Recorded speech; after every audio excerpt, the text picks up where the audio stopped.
Does YFN Lucci have any affiliation or connection to any of the groups that you mentioned being at Crucial on the 6th? Yes. Which group?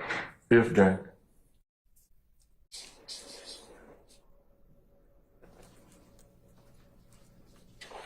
Are you investigating YFN Lucci's mother as the victim or alleged perpetrator? Victim.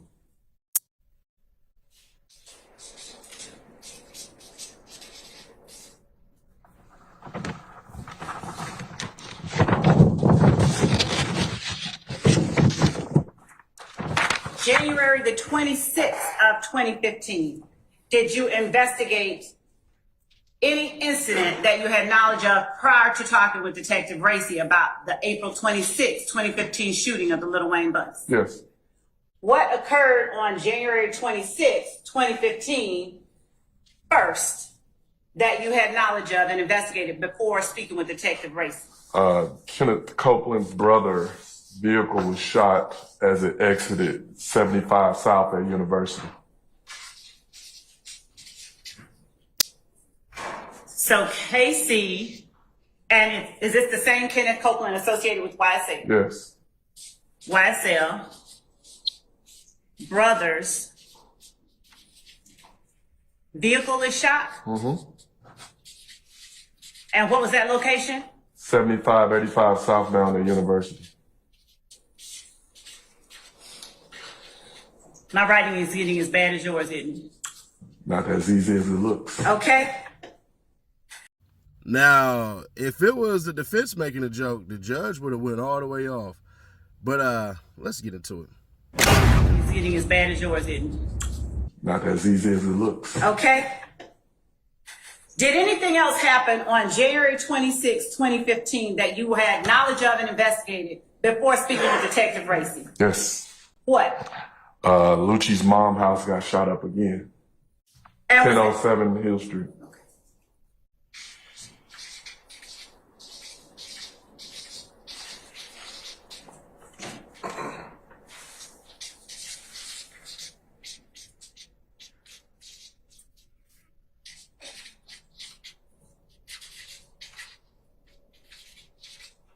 And was his mother the victim that you were investigating or the perpetrator you were investigating? Her and her boyfriend were the victims. They were actually shot.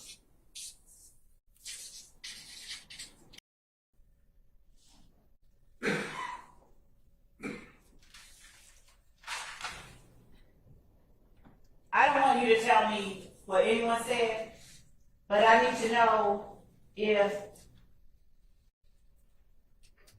there was ever any expression to you that these folks went to the compound to support Lil Wayne. No. Hey, basis, You're saying? I'll sustain the objection. You can rephrase it. Through your investigation, what did you determine the reason that these individuals were at the compound? Objection, call for hearsay. Speculation. I'm gonna overrule both objections from Mr. Sharp as well as Mr. Matthews. They basically went to make a statement. They were aware of, from the interviews. Objection to speculation as to who, what was aware of. I sustain that. Yes, Your Honor. Don't talk about what anybody said. But did anything that you learned in your investigation indicate that the group was there to support Lil Wayne? I'm going to object Basis. on two grounds. One, speculation, and two, the response calls for hearsay that this witness received. It comes from someone else. Someone else's statement. It would be hearsay. Yeah. Admissible. I'm gonna overrule your objection, your objections, Mr. Adams. Mr. Sharp, I just want to add also about this competition. overrule, sir. You Did- can answer the question. Did anything that you learned in your investigation indicate that the people connected with YSL were there? That leading question. I sustain the objection. Did anything you learned in your investigation give you any indication that the group you discussed were there to support Lil Wayne? Is the objection. Your Honor, the court overruled No, I sustain his objection. That's the lead. 6 shooting of Lil Wayne's bus. Yeah, say that, rephrase that, or say that again? April 28th, 2015. Did anything happen that you investigated Yes. that was related to people connected with the April 26th, 2015 shooting? Yes, I investigated. Did anything happen at Adele Drive? Drive-by shooting. And did you record the surveillance footage with a device of your own? Yes. Now, is that the way that Detective T would have done it, or does he do something different? Yeah. Also speculation. I sustain the objection. Normally, when you all utilize Detective T to get surveillance footage, did Detective T copy with a device? I sustain the objection. How did Detective T normally retrieve the video? Objection, also speculation. It does not. It speaks to his personal knowledge and how Detective T normally does it for him. It does call for speculation. I sustain the objection. Have you gotten video footage from Detective T before? Yes. Did Detective T's footage look like this? A recording of a recording? No.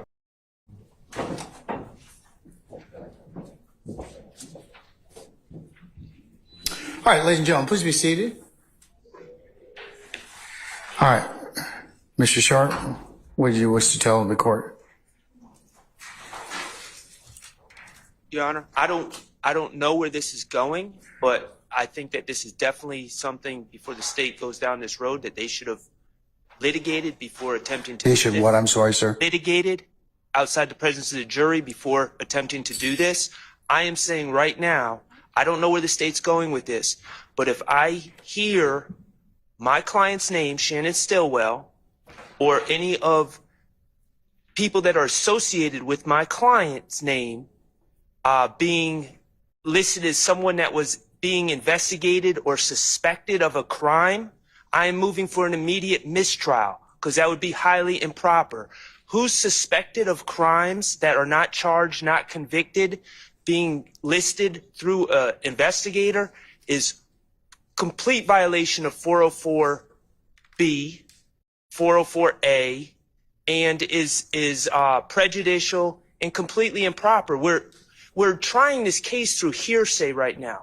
I'm surprised the state didn't ask Investigator Dennis, well, what happened in the Donovan Thomas case? Just tell us all about what you learned through hearsay, because that's where we're headed. And to just say, who's the victim, who's the suspect, and who's the perpetrator? Yeah, who's the perpetrator? That's highly improper. And right now, the only perpetrator that's been listed is Kelvin Watts, and I think that was improper. But I'm saying, as it goes forward, as soon as a name that's associated with my client or my client's name comes out, I'm moving for an immediate mistrial, and I believe it's very warranted. Thank you, sir. Your Honor, can I join in that objection also? And Well, the Harvey rule's in effect, so what else do you want to add to that, sir? well, I want to, the state cited a case earlier, the Hassan case. I've had a chance to sit and read through, and that is actually instructive to the court. There is a difference in what the court applied in Hassan and what's going on right here. But Quick is a better case in terms of the court's interpretation of what a detective may testify to. So I have to read both in conjunction. So we'll disagree about our interpretations as to that, but I feel that I've made the correct ruling in respect to that. And you can still object as to foundation, but And that's my position. And I share the same concern that Mr. Sharp has, which is that they have witnesses that they can call to testify about the individual incidents. If it's relevant, it comes in and those witnesses testify. But they can't simply wholeheartedly have Detective Dennis, and just by asking the questions in a certain way, saying, what did your investigation show? He can't just keep showing. He can testify to the end result of the investigation, but he can't get around hearsay by simply saying that I know this person was a perpetrator, this person was a victim. All of that comes from hearsay. In the Hassan case, that detective was not allowed. Of course, that detective did not testify about information gleaned from other detectives or information gleaned from the investigation. They were very clear in Hassad as to what was admissible and what was not. And what he is testifying to right now is not admissible. They can't call those witnesses. And they are trying, they've got 200 witnesses on the witness list. They're trying to get around calling those hospital witnesses by trying this case, as Mr. Shaw said very aptly, by hearsay. And that deprives us of the ability to confront those witnesses. If the detective says, well, this person I determined to be the perpetrator, this person I determined to be the victim, we have no way of confronting that if it's just coming in based on his hearsay testimony. Oh. I would object. I would be in the same position and ask for the state to not be allowed to continue down that road. Okay. All right. State. Your Honor, Quick is as the court has pointed out, Quick is the most on-point authority that we have for our questions that we are asking Detective Dennis. We are, as Mr. Adams correctly stated, we are intentionally not asking him who did this, who did that. We simply are asking him, who did he investigate as the perpetrator? Who did you investigate as the victim? And later, when we get into other questions, we will have a proper basis and foundation for his knowledge of these other questions related to incidents that occurred after the April 25th, 2015, April 26th and 25th, 2015 incident involving the shooting of Lil Wayne's bus and how he aided Detective Racy in that investigation. Previously, Detective Dennis was asked questions about why he became involved in a Cobb County incident. Detective Dennis testified aptly that as a result of events that he was already investigating, he was able to do X, Y, and Z. There are certain steps that he took, certain places that he went that involve the incidents that he is simply speaking to the jury about his who, where, and what he investigated, not offering any statements by anyone. We're not arguing this is that, he pled guilty to that, and we're not going to offer any improper hearsay or testimony that might infringe on anyone's rights in this case. All right, counsels. Take your break. We'll see you in a few minutes. Man, look, Shard and Adams, they was looking like the Dudley boys with the Devon, get the tables.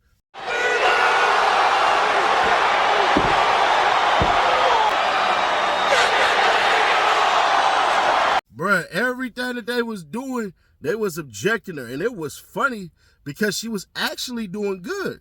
I was going to come on here and say, for the first time consecutively, that Miss Love would have gotten an A. But boy, she got flustered and messed up dates and all of that crap. Like, how you mess up dates and you got the script right there? Things that make you wonder. Now, let's just be fair, square, obvious, and honest. What are they trying to do right now? Well, they're still trying to make sure that the jury understands that there's a whole entire YSL, YFN war. So far, they've done that in my opinion. And one thing that they were able to do, basically, with Investigator Dennis was give a timeline of the incidents that he says followed Peanut, a.k.a. Donovan Thomas, a.k.a. Big Nuts, murder. So the previous and then the after. So that way he can kind of loop it in.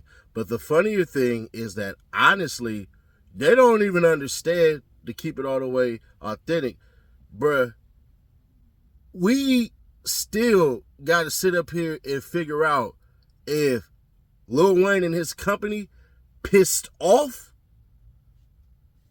Young Thug's homies, and then that's what it is. But other than that, you really don't have anything, because there's a picture of Wayne and Thug in the club performing together when Thug was pretty damn young. So you have that. But also, bruh, a lot of these cats, they don't understand, man, there's cameras everywhere. So what Dennis was able to say was that, hey, bruh, I knew who dude was by his nickname and all that, and I could believe that. Like I said, Dennis at times didn't seem believable because it seemed like he was trying to recollect. But when he says, I can't recall, that's pretty damn good. Because what it shows, in my opinion, y'all can disagree because a lot of y'all do, it shows to me that he's willing to say, you know what, y'all got this one wrong. And there's nothing wrong with that civility that's done in this. Now, with everything being said, bruh, I wonder what Adams and Shark got cooked up, because right now they have Miss Love on the fence. She kind of looking shocked a little bit and trying to figure out how she is going to basically put it out there to make it seem like, hey, this all has something to do with with Young Thug. But so far, it's not doing that. And one of the biggest questions that I have is, why didn't they put KC, a.k.a. Kenneth Copeland, a.k.a. YSL Woody, in the Rico? Why didn't they arrest him? Because some of these overt acts tends to involve DK and Woody. Now, some of y'all are going to be like, well, he was an informant and all this stuff and everything like that. So was DK. So was Tick. Hell, some of these cats had to get tricked and all that and then end up giving up info that they knew they weren't supposed to do. Now, granted, in the words of Mozzie, hey, Young Life talking to the law, it's a shame, but it fall back on us because they ain't been properly led astray. Whatever the fuck he said. Whatever the hell he said. The song is called Bald Headed if you want to look it up. Just type in Seti Nash, send me here for Bald Headed. Yeah, he said, Young Life talking to the law, it's a shame, but it fall back on us because they ain't properly being trained. That's what he said. And it's true. So there's that part. And on top of that, bruh, Gaither, he damn near threw her ass under the bus. When he was talking about Woody being caught with that gun, said it's a AR, an assault rifle, he didn't talk about what happened to it afterwards. She didn't talk about what happened to it afterwards. She probably should have skipped that one. I would have, because we know from transcripts, bruh, she walked up to that car and had that goddamn gun removed. Now, he said something that I found funny as hell. He said he has to protect his witnesses on the stand today. Nigga, if you had to protect your witnesses, then how is it that y'all are allowing a lot of this stuff to be played in court and bringing cats in on these Ricos? DK was a witness for y'all. So why is it that you would do that? On top of that, your man A&E Superstar Cop, he was one of the ones who told Young Thug he was being snitched on. So you're lying on that part. And I peeped that one. I should have recorded that one. But either way it go, bro, like I said, he gonna have to, when they cross him, they probably gonna bring that one up, because I sure in the hell ass would. You talked about, and I know Adam's gonna come in there, you talked about, right? Okay.